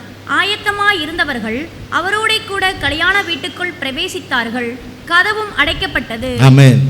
ஆயத்தமாக இருந்த இப்போ 10 கன்னிகையிலுமே நீங்கள் அதை படித்து பார்த்தீங்கன்னா தெரியும், 10 பேருமே தூங்குறாங்க. ஹல்லேலூயா. எண்ணெய் வச்சிருக்கிறவங்களும் தூங்குறாங்க, எண்ணெய் இல்லாதவங்களும் தூங்குறாங்க. அப்படின்னா என்ன அர்த்தம்? நீ தூங்குனாலும் பரிசுத்த ஆவியானவர் உனக்குள்ளே இருந்துக்கிட்டே இருக்கணும். ஹல்லேலூயா. நம்ம தூங்குறோங்கிற எல்லாம் இவங்க 10 பேரும் தான் தூங்குறாங்க. ஆனால் 10 பேரும் தூங்குனாலும் எனக்குள்ளே என்ன இருக்கா? பரிசுத்த ஆவியானவர் எனக்குள்ளே இருக்கிறாரா? ஹல்லேலூயா. அதை நான் தக்க வச்சுக்கிட்டு இருக்கிறவனாக இருக்கிறேனா? ஆமென். இது மிக மிக முக்கியமானது. அப்போ ஆவியானவர் எனக்குள்ளே இருந்தால் மட்டும்தான் ஆண்டவர வருகையில் நான் எடுத்துக்கொள்ளப்பட முடியும். ஆமென். மீதி 5 பேர் அன்னைக்கு போய் தயார் பண்ணுவான், அன்னைக்கு போய் நான் நல்லா தோத்திரம் பண்ணுறேன், துதிக்கிறேன், கதை நடக்காது. ஹல்லேலூயா. முன்பே நீ உனக்குள்ள பரிசுத்த ஆவியானவர் நிரம்பி இருக்கிறவனாக இருந்தால் தான், ஆமென், நீ தோத்திரம் பண்ணாமல் இருந்தாலும் தூங்கிக்கிட்டு இருந்தாலும் தானே கர்த்தர் உன்னை எழுப்பி கூட்டிகிட்டு போவார். ஹல்லேலூயா. அப்போ நான் எந்த நேரமும் இதுக்கு நான் அலர்ட்டாக இருக்கிறவனாக இருக்கணும். ஆமென். தேவன் எனக்காக வைத்திருக்கிற கிரீடத்தை என்னுடைய நிர்விசாரத்தினால, அசட்டைத்தனத்தினால, ஆமென், அதுதான் அங்கே வசனம் சொல்லுகிறது. எதனால் அவங்க இறந்து போனாங்க? இது என்ன பெருசாக அந்த நேரம் பார்த்துக்குவோமே, அப்போ பார்த்துக்குவோமே, ஆண்டவர் வர்றப்போ பார்த்துக்குவோமே என்றபடியாக இருந்தபடினால. ஹல்லேலூயா. அப்போ இன்னைக்கு நான் கிறிஸ்துவுக்குள்ளாக பரிசுத்த ஆவியினால் நிரப்பப்பட்டவனாக, ஆமென், அந்த ஆவியானவர் எனக்குள்ளே இருக்கிறவனாக நான் இருக்கிற போது மட்டும்தான் ஆண்டவரோட வருகையில் நான் எடுத்துக்கொள்ளப்பட முடியும். ஆமென். என்னுடைய நிர்விசாரத்தினால தேவன் எனக்கு வைத்திருக்கிற ஆசீர்வாதத்தை நான் இழந்து போகிறவனாக இருக்கக்கூடாது. ஆமென். அப்போ இங்கே காரியம் என்ன? வசனம் எப்படி? ஆமென். வேதம் என்ன சொல்லுகிறது? இதோ சீக்கிரமாய் வருகிறேன், ஒருவனும் உன் கிரீடத்தை எடுத்துக்கொள்ளாதபடிக்கு உனக்குள்ளதை பற்றி கொண்டிரு. ஒருவனுங்கிறது வேற யாரும் இல்லை, சாத்தான். ஆமென். அவன் உன் கிரீடத்தை எடுத்துக்கொள்ளாதபடிக்கு உனக்குள்ளதை பற்றி கொண்டிரு. எப்படியெல்லாம் பார்த்தோம்? சாத்தானுக்கு செவி கொடுக்கறதுனால நாம் அந்த காரியத்தை இழந்து போகிறவர்களாக இருக்கிறோம். வசியை போல தேவனுடைய காரியத்திற்கு நான் கீழ்ப்படியாமல் இருக்கிறதுனால நான் இழந்து போகிறவனாக இருக்கிறேன். 3வது காரியம், பின்மாற்றத்தினால அந்த இஸ்ரவேலர் போல பாலும் தேனும் ஓடுகிற அந்த கானானை இழந்தது போல நான் அவிவிசுவாசத்தினால நான் இழந்து போகிறவனாக இருக்கக்கூடாது. 4வது காரியம், ஏசா தன் சேஷ்டபுத்திரத்தை அலட்சியம் பண்ணினது போல ஏதோ ஒரு காரியத்துக்காக. ஆமேன். ஒருவேளை சொல்லலாம், இன்னைக்கு நீ வேலைக்கு வந்தால் 5000 சம்பளம் தருவேன்னு. ஆமேன். நான் சபைக்கு போகிறதுல தான் முக்கியமாக இருக்கணும். ஹல்லேலூயா. இன்னைக்கு அதை காமிச்சு என்ன பண்ணோம்? சாத்தான் நம்மளை ஏமாற்றிவிடும். நாளைக்கு நம்ம கிரீடத்தையே இழந்து போகிற ஒரு காரியம் நடக்கலாம். ஆமேன். 5வது காரியம், இச்சையினால் மகா மேன்மை இழந்து போனான் சிம்சோன். அதுபோல் என்னுடைய இச்சை, என்னுடைய விருப்பம், என்னுடைய ஆசை என்ன ஒரு பொண்ணு மேலே இருக்கா, ஒரு பையன் மேலே இருக்கா, அல்லது குடி வெறியில் இருக்கா, அல்லது செல்ஃபோன் மேலே இருக்கா, அல்லது தூக்கத்தில் இருக்கிறா. ஆமேன். ஒருவேளை சில நேரங்களில் பாசமாக கூட இருக்கலாம். கடந்த வாரம் கூட அதை பற்றி பேசினேன். தேவன் அதை கவனிக்கிறவராக இருப்பார். எப்படி கவனிப்பார்? ரொம்ப நாள் குழந்தை இல்லை ஆபிரகாமுக்கு, ஒரு ஈசாக்கை கொடுத்தார். இன்றைக்கி ஈசாக்கையும் அம்மாவையும் பையனையும் நீ துரத்தி விடுங்கிறார். ஹல்லேலூயா. இது எப்படி இருக்கும்? ஆமீன். ரொம்ப நாள் குழந்தை இல்லை, இப்போ தான் ஒரு பையன் பிறந்திருக்கிறான் ஆகார் வழியா, நீ அவனை துரத்தி விடுங்கிறார். அங்கே காரியம், அங்கே வசனம் அது தான் சொல்லுது, நீ உன் மனைவி சொல்கிறத நீ கேளு, அவள் சொன்னான்னா துரத்தி விடுங்கிறார். சரி இது போட்டுன்னு விட்டா கொஞ்ச நாள் கழித்து ஈசாக்கு பிறக்கிறான். ஈசாக்கு பிறந்தா அவனை எனக்கு பலி செலுத்துங்கிறார். இது என்ன அக்கிரமமாக இருக்குது? ஒரு பிள்ளைய துரத்தி விடுங்கிறாரு, இன்னொரு பிள்ளைய எனக்கு பலி கொடுங்கிறாரு. ஆமீன். தேவனுடைய பார்வையில் தேவன் அன்னைக்கு அழைச்சதை நீ மறந்து போயிட்டேங்கிறார். உன்னை இனத்தை விட்டு, வீட்டை விட்டு, சொந்தத்தை விட்டு, இடத்த விட்டு வெளியே வா, நான் உன்னை ஆசீர்வதிப்பேன்னு உன்னை அழைச்சேன். இப்போ உன்னுடைய பாசம் காரியம் எல்லாம் உன் இனத்து மேலே இப்போ இல்லை, இப்போ உன் புள்ள மேலே மாறி போச்சு. ஹல்லேலூயா. அவர் அப்படி பழி கேட்குற ஆள் அல்ல. ஆனால் உன் கவனம் எல்லாம், காரியம் எல்லாம், ஆசை எல்லாம், பாசம் எல்லாம் தேவன் மேலே இல்லாதபடி எங்கே திரும்பிச்சு? தேவன் அதை விரும்புகிறவர் அல்ல. ஹல்லேலூயா. அதை நீ புரிஞ்சுக்கணும். ஆமீன். தேவன் அப்போ தான் ஆசீர்வதிக்க முடியும். அப்போ காரியம் என்ன? எதன் மேலே இச்சைன்னா என்ன? அந்த அளவுக்கு அந்த ஆசைங்கிறது மேலே அதிகமாகிற போது அது இச்சையாக மாறுகிறது. ஆமேன். அது பிள்ளைகள் மேலே கூட இருக்கிறத தேவன் விரும்புகிறவர் அல்ல. ஆமேன். 6வது காரியம், தூதர் வழியாக வருகிற எச்சரிப்பை நம்ம மறக்காமல் இருக்கணும். ஆமேன். அது தூதர்கள்னால் ஏதோ கர்த்தர் தூதனையை நேராக அனுப்பி என்கிட்ட பேசுவார்னு அல்ல, மனுஷர் வழியாகவும் பேசுவார். அவர்களை தேவன் தூதர்களாக பயன்படுத்துவார். ஹல்லேலூயா. அந்த காரியம் என்னை நோக்கி வருகிற போது நான் அதற்கு கீழ்ப்படுகிறவனாக இருக்கணும். 7வது காரியம், நிர்விசாரத்தினாலே. ஆமேன். யாருக்கு நிர்விசாரம் வரும்? கர்த்தருக்குள்ளே இருக்கிறவங்களுக்கு தான் நிர்விசாரம் வரும். 10 கன்னிகளுமே தேவனுக்கு பிடித்தமானவர்கள் தான். ஹல்லேலூயா. ஆனால் 5 பேருக்கு நிர்விசாரம் இருந்தது. ஆமேன். அவர்கள் இழந்து போகிறவர்களாக இருக்கிறாங்க. அப்போ இன்னைக்கு தேவன் எனக்கு வைத்திருக்கிற கிரீடத்தை என்னுடைய நிர்விசாரத்தினால நான் இழந்து போகாதபடி கவனமாக இருக்கணும். ஆமேன். ஆகவே இந்த நாளில் தேவன் நமக்கு எச்சரிப்பின் ஒரு சத்தத்தை கொடுத்துருக்கிறார், நம்மளுடைய கிரீடத்தை இழந்து போகாதபடிக்காய். ஆமேன். ஜெபிப்போம். தோத்திரம் ஆண்டவரே, உம்மது எல்லையில்லா கிருபைக்காய் நாங்கள் நன்றி செலுத்துகிறோம். அப்பா தேவனே, நீர் எங்களுக்கு கொடுத்திருக்கிற கிரீடத்தை நாங்கள் எந்த விதத்திலும் தானே இழந்து போகாதபடியாய் ஒரு எச்சரிப்பின் சத்தமாக நீர் இந்த நாளிலே எங்களோடு பேசிய காரியங்களுக்கு நாங்கள் கீழ்ப்படியவும், அதை அறிந்து கொள்ள, புரிந்து கொள்ள, அதிலிருந்து ஆண்டவரே நாங்கள் வெளிப்பட தேவன் தாமே உதவி செய்ய வேண்டுமாய் ஜெபிக்கிறோம். எங்கள் ஆண்டவரும் மீட்பர் இரட்சகருமாய் இயேசு கிறிஸ்துவின் வழியாய் எடுக்கிறோம் நல்ல பிதாவே. ஆமென்.